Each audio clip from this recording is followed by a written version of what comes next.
Apple has really nailed its smartphone formula. The iPhone 14 Pro represents a duality, both as something extremely similar to its predecessor while also being simultaneously new. It features a lot of camera upgrades and the dynamic island, which replaces the infamous notch 5 years after the notch's debut on the iPhone X.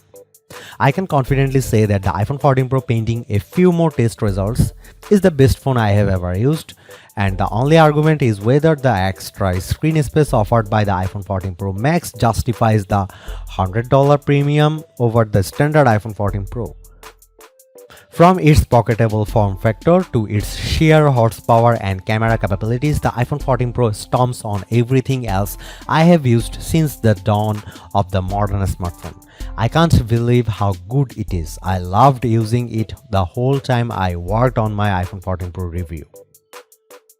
Sure, the iPhone 14 Pro isn't the huge upgrade you might have expected, but that's because the iPhone 13 Pro did a lot right. The Pro series has hit a point where it's so good that there's not a lot of upward mobility. When we got this year is the epitome of iteration: better cameras, better and brighter display, a new design element, and more powerful hardware. The iPhone 14 Pro starts at $999 for the 128GB model, just like last year. Rumor about a price hike proved false, and you won't catch me up complaining about it. The 256GB variant costs $1,099, 512GB goes for $1,299, and 1TB will run you $1,500. And with all of the video features, you might want the extra storage. The 1080p limit on ProRes video for the 128GB versions remain. I think the Galaxy S22 Plus stands as the best price comparison for the iPhone 14 Pro. Both start at $999, feature top-end screens, powerful cameras, and excellent processors. But other top Android phones cost less than the iPhone 14 Pro, such as the $899 Pixel 6 Pro and the $749 OnePlus 10 Pro.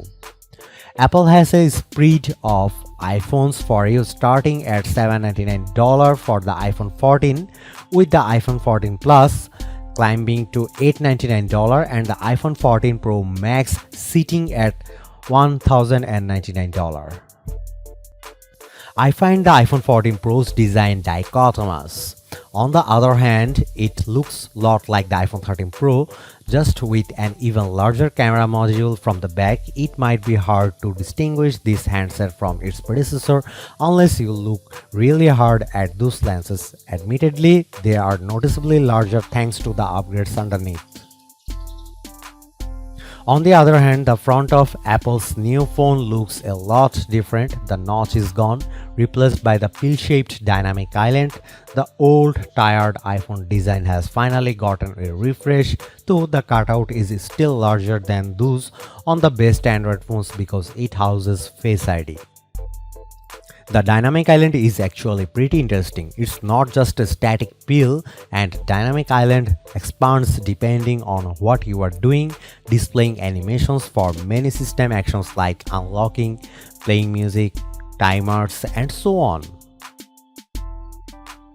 It will even turn into a media player if you tap and hold the dynamic island while listening to music. In that way, you can access media controls without pulling down the notification center.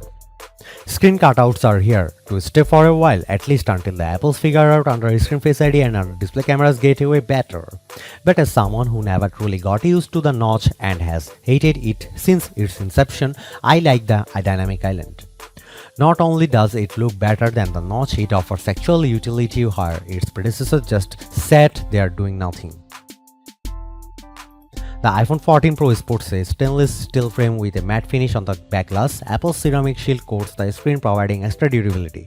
The phone clocks in at 7.3 ounces, a noticeable heft for such a diminutive device. And like the iPhone 13 Pro, the iPhone 14 Pro's massive camera bump ensures that it does not lay level on a flat surface.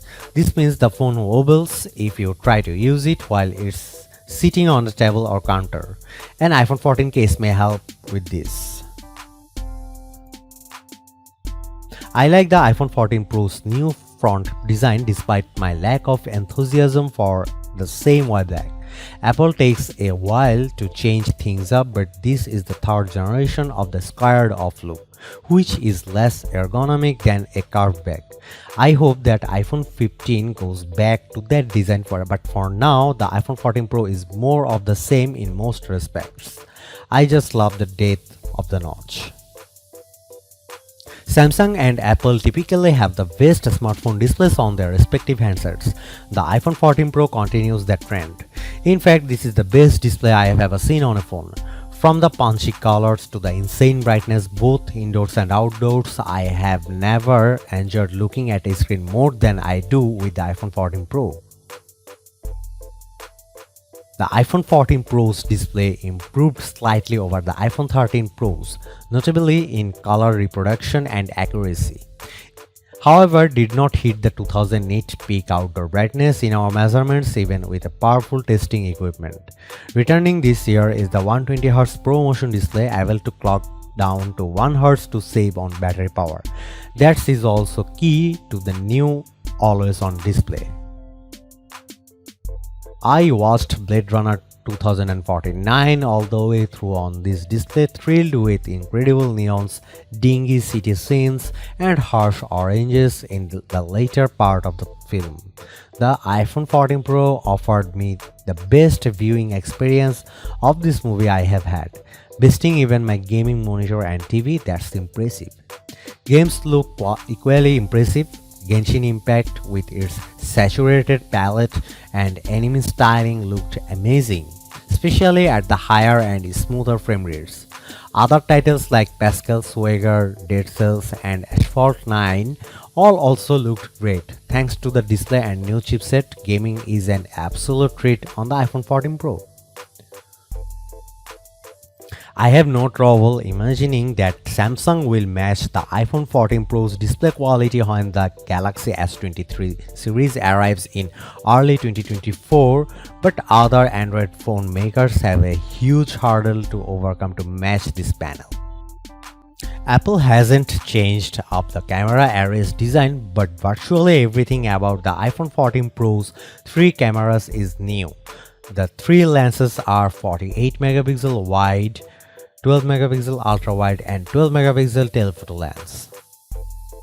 These are new lenses and larger sensors, and the most interesting camera is undoubtedly the 48 megapixel sensor. This is Apple's first pixel binding sensor, and that means it captures 12 megapixel images with 4 pixels combined into one effective larger pixel, which results in better low light performance and color fidelity.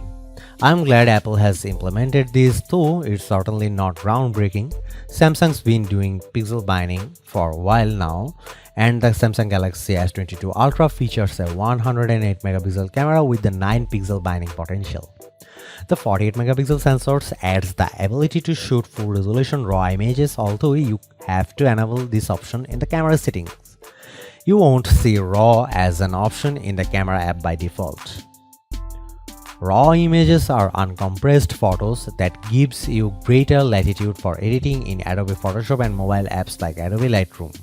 We downloaded some photos to a PC and edited them in Lightroom and loved having the extra degree of control, although it will be overkill for most users. The ultra-wide camera still has a 120-degree field of view but is now backed by a bigger sensor for better low-light performance. The photos we took bear this out. We like wide-angle imagery well enough, but what really floats our boat is macro photography. When Apple added macro to the iPhone 13 Pro at first without the ability for users to control when it was activated, we were not impressed. The macro mode on the iPhone 14 Pro, which uses the ultra-wide lens, is a different story. It's clearly making use of the sharper lens and massively improved light performance of the new sensor, meaning close-up images can look breathtaking. We wish Apple had gone further than the 3x optical zoom with the 12 megapixel telephoto lens. However, it's good camera, but you can get 10x optical zoom with the Samsung Galaxy S22 Ultra. Not to mention that phone's insanely highly interpolated 100x space zoom, and you still can't take good-looking moonshots with the iPhone. Apple does have one more zoom option, although it's actually part of the primary sensor rather than a separate lens.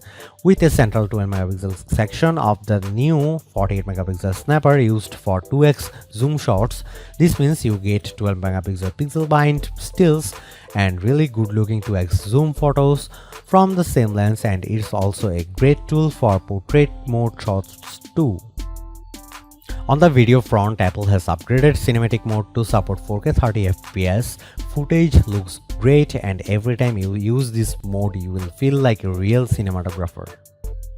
There's also a new video mode, action, which you enable by selecting the tiny running man icon in the upper right section of the camera app. Because the digital stabilization technology employed in the mode works by cropping away excessive movement until you have a smooth subject in the center of your video, action mode shooting tops out at 2.8K rather than 4K and works well, as long as you understand that you are losing visual information every time you shoot. Apple has not added 8K video, and honestly, we don't miss it at all.